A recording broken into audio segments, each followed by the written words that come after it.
ملک الموت سے گفتگو۔ جلیل القدر، عظیم المرتبت، علام دین مرحوم شیخ محمد جواد بن شیخ مشکور نجف اشرف کے بزرگ ترین مراجع علماء میں شمار ہوتے ہیں۔ آپ کو حرم حضرت امیر المؤمنین علیہ السلام کے صحن مطہر میں جماعت پڑھانے کا شرف بھی حاصل تھا۔ آپ نے 90 برس کی بابرکت عمر پا کر 1337 قمری میں دائی اجل کو لبیک کہا اور جوار امیر المومنین علیہ السلام میں جگہ ملی۔ آپ نے 26 صفر المظفر 1336 قمری کی شب میں جناب عزرائیل ملک الموت کو خواب میں دیکھا۔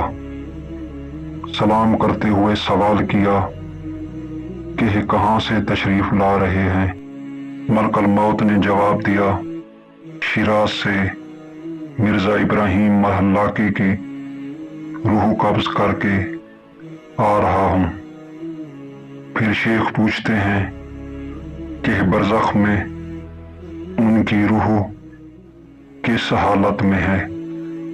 ملک الموت برزخ کے بہترین باغوں میں ہے اور خدا نے فرشتوں کو مأمور کیا ہے کہ ان کے حکم کی تعمیل کریں۔ شیخ، یہ مقام اور یہ رفعت آیا عملی بلندی کی وجہ سے حاصل ہوئی یا شاگردوں کی تربیت کے عوض میں؟ ملک الموت، نہیں۔ شیخ، پھر کون سا عمل تھا جس سے انہیں یہ معراج عطا ہوئی؟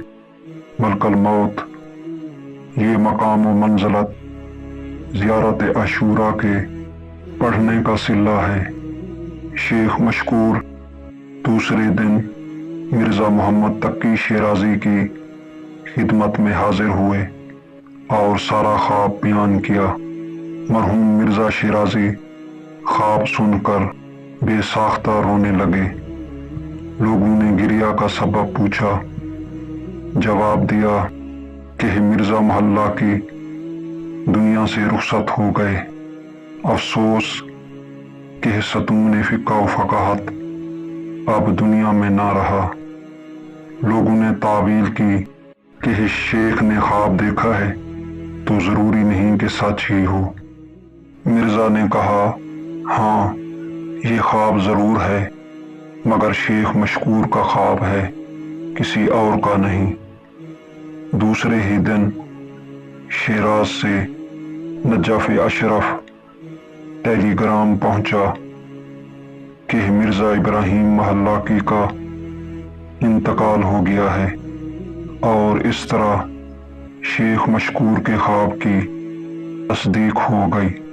علماء ناقل ہیں کہ ابراہیم محلاکی مرحوم نے اپنی عمر کے آخری 30 برسوں میں بلا ناغہ زیارت عاشوراء پڑھی۔ جب کسی مجبوری یا بیماری کے سبب خود نہ پڑھ پاتے تو کسی کو اپنا نائب بنا دیا کرتے تھے۔